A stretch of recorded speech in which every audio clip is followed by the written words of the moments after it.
This is the Spirit and Wellness Show. News and information from a higher perspective. With your host, Harry Wilkinson. Yes, hello, this is your host, Harry Wilkinson, and welcome to special edition, special time of the Spirit and Wellness Show. Sorry for the technical difficulties we had trying to start at our usual time, so we are running quite a bit late, but I wanted to go ahead and do the show anyway, because we have a lot of very interesting things to talk about. Much of which we started last week in talking about this new planet, Planet 9, and what it means for money. And interestingly enough, we began talking last week about it, and it's in the news this week regarding something called negative interest. Now, it is something that is has been used in the European Central Bank, and now just been recently announced that it's going to be used in Japan.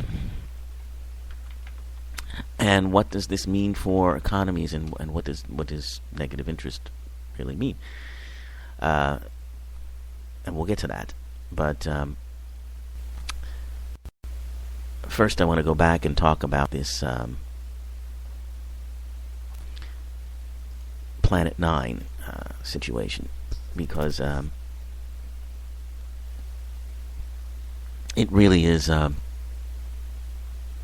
amazing find. Now, we talked about this, and this comes from John Kaner's article, and which you can find on his site, which is www.kainer.com, and he's an astrologer, and he's written quite a detailed and I think very insightful article about the discovery of Planet 9, the ninth planet in our solar system, which we know is there, but we haven't been able to actually see it yet, which is interesting in and of itself, and he goes into a bit of that in the article too. But what it may mean, astrologically, symbolically, to the world and to the rest of us, and also we're going to talk about, as I said, spiritual economics, money, in what I call the transition era. And if you are familiar with this show at all, you know that I've been talking quite a bit about something I've called the transition era. I believe that's the time we're living in right now, where we have just come out of some very somewhat polarizing but very powerful transits between two planets. And again, I'm talking astrology. I understand that not everybody is into astrology or puts much stock in it, but I find it useful just as a way to illustrate social trends and things that are happening in the world. So bear with me. I don't think you need to actually even believe in astrology to get what I'm talking about. But in any case, two planets, Uranus and Pluto, have been at odds with one another over a period of years, from 2012 to 2015. Briefly, as I've mentioned, Uranus is the planet of revolution and change, and Pluto is the planet of power, obsession, in some cases regression, and also can be the planet of death and rebirth. Now, when those two planets work together in tandem, they're very powerful, and they mean very powerful social change. And that's what happened in the 60s and 70s. When they are at odds with one another, it also is very powerful, and it does mean that change is happening, but it's the kind of change that takes a while, that needs to be refined, that takes 2 steps forward and 1 step back. And that's where we find ourselves today. We have the rise of things like Black Lives Matter, an increased awareness about income inequality in this country and throughout the world. We have the rise of the Arab Spring. We have, of course, the conflicts in the Ukraine. All of these things are part and parcel of this social change that is happening, but is not sweeping in many cases. Although there have been some situations that are where sweeping changes have happened immediately, and that is due, I think, to a change in an awareness on people's part. So we're seeing things like gay marriage, and we're seeing things like over the summer, the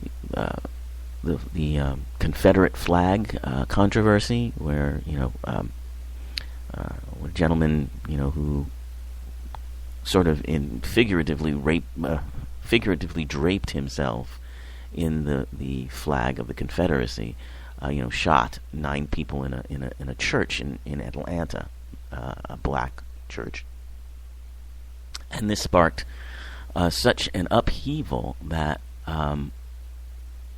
Confederate flags are now not allowed to be flown on public buildings, government buildings, and many stores have chosen not to even sell those flags, including Walmart. I mean, and that's sweeping change, considering that for 50 plus years since really the civil rights movement, those Confederate flags have been a staple of Southern statements for years, and to even suggest that it was inappropriate to fly them or have them, sell them, was tantamount to,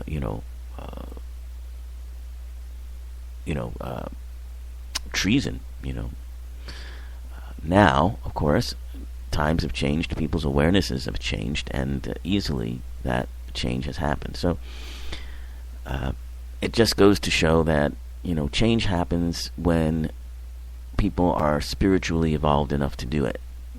And you can throw all the money at things, you can try to solve things through political measures, through military measures, but there are no solutions to problems that way. The only solution to the only problem is spiritual. But anyway, I digress. I just wanted you to know, if you're just tuning in and haven't heard the show before, what I mean by transition era. So that's what I mean. We're in an era now where these things are starting to sprout, and we're going to see tremendous change in all sorts of things. And I cover different aspects from our technology to the way we do business and money, and that's what we're talking about today. We're talking about money, and I'm talking about a book in particular in which we look at the economy from a spiritual perspective. Now, basically, economies run, and this is just I'm really bottom lining this because I don't have a lot of time today, but basically, economies are based on growth. You have to have growth for economists to be happy and people to feel like the economy is good and strong. And you can only have growth, you can only have economic growth when you have something from what we call the commons that you can sell, that you can market in a new way. So, in other words, the illusion that the illusion of selling things, the illusion of having a commodity, is just that. That's the illusion upon which the idea of growth is built. And so in order to do that, you have to take things from the commons. For instance, well, a great example of it is land. Land doesn't really belong to anyone. It's part of the commons. It's part of what we're given. And if you want to say it's God-given, it's God-given. The Native Americans understood that nobody owned land. You just went onto the land and you inhabited it until such time as you didn't need to do it anymore, or you wanted to move on. But nobody owned it. That wasn't possible. But, from the European perspective, well, that's exactly what they did. They took the commons of land and turned it into a way to barter, sell, make money. Same thing with water. Water is everywhere. It doesn't belong to anyone. But if you can take it, market it, sell it in a new way, and distribute it to people in a way that they find valuable, so they don't have to go and bring buckets to get water. They can have water come to them. Well, then you found a way again to use the commons to make money. Well, basically, we're running out of things in the commons to market. So now it's about ideas. People own ideas now. You can't use that idea because I own it. I thought of it first. That sort of thing. So we're getting to a point where we have to change how we think about growth and money. And so one of the factors that has been talked about, and when this book was published, and I'll get you the title of the book in a minute, but when the book was published, this idea was an idea that was talked about by economists, but wasn't being used. But now, since then, the European Central Bank has used it, and now the Bank of Japan announced on Friday that they will be having basically a negative interest rate. So what is negative interest rate? Well, the way that interest normally works is that lenders, make money from lending from lending money. But negative interest rate is something different. And oh my goodness, we're running short on time here. But let me get back into this Planet 9 for the time being, and then we'll come back to negative interest rate. So Planet 9, as I said, is a planet that astronomers know is there now because of gravitational pulls and such, but they have not been able to actually see it.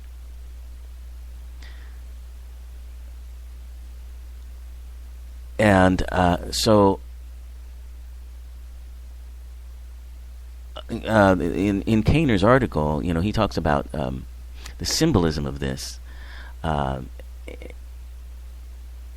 That there's no physical, tangible proof, but the news comes from an impeccable source, and so one has to step out on faith to believe that it's actually there. Experts tell us we may need to wait 5 years before we get the full evidence.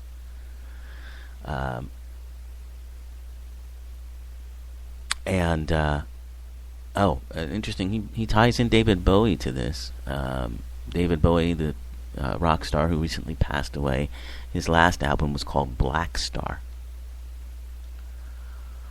And apparently he sort of prophesied this star,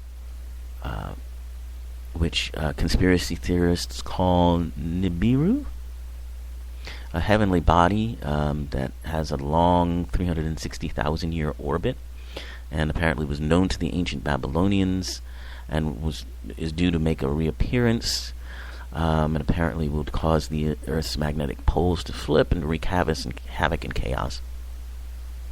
But that is not what Planet Nine really is, although some of these conspiracy theorists may believe so. What Kane is pointing out here is that he sees it as a herald of positive transformation and not a portent of doom. So, the influence that it will have. Well, he says now, and he caveats that by saying, there's no tangible proof of Planet Nine. You've either got to believe in it or not. And he says, in this situation, I and many other astrologers hear a whispered message from on high about the imminent birth of a new universal belief system. And that may not have quite such a lofty spiritual implication as you may think. As many students of economics have observed, money is a mysterious, intangible, abstract force that only has power thanks to the belief of billions. A religion, in a way, all of its own. Yet notice how Planet Nine has arrived at a time when the priests of prosperity are panicking. World stock exchanges are in almost unprecedented turmoil. Commodities market is being turned upside down. Traditionally safe bets are clearly safe no longer. Many, even in the most conventional quarters of power, are privately wondering if it is time for the whole human race to review its relationship with money. Future philosophers the world over have long been saying how we need to outgrow a very narrow way of establishing value and replace this with a more sophisticated way to gauge worth.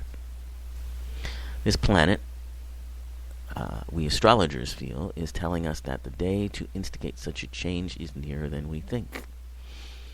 And evidence seems to point to that, I would say, particularly with this surprise from the Bank of Japan taking on this negative interest rate. So, with negative interest rates,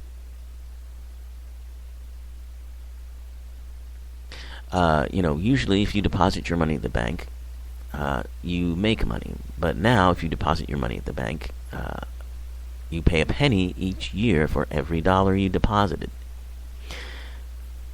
And this is also, but it has more to do with commercial banks. It's a way of incentivizing people to use money rather than to sit on it. Because basically what happens is if you don't use your money, if you're a bank and you don't loan your money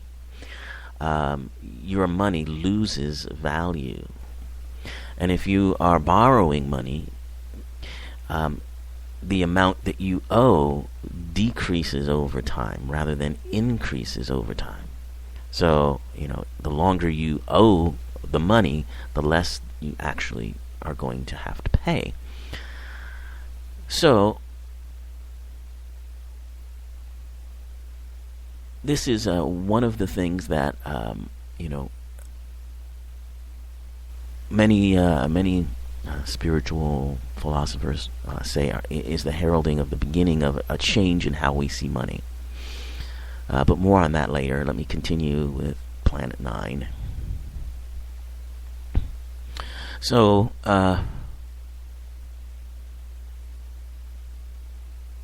we're also seeing, he mentions here in this article also about the global refugee crisis that we don't think can be resolved by just dropping bombs or deploying troops the way we've always done things. And the situation isn't just because of the beliefs of a few, terrorists, but it also is because of, our fears, international fears about borders and barriers and boundaries. And the inability to trust. So he's saying, what if a situation is asking us to love, trust, and make space for someone? Yet to do this, we must first overcome our worry that if we do, we'll be overrun, taken advantage of, or even destroyed. So he sees that Planet Nine might be a cosmic message about this, taking that leap of faith.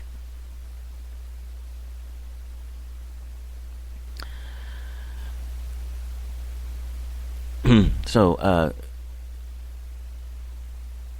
And then he goes back into the history of, discoveries of planets. And every time a new planet is discovered, we see changes happening. In 1783, when Uranus was discovered, Uranus, as I mentioned, is the planet of revolution, transformation, innovation, and it came about at the same time as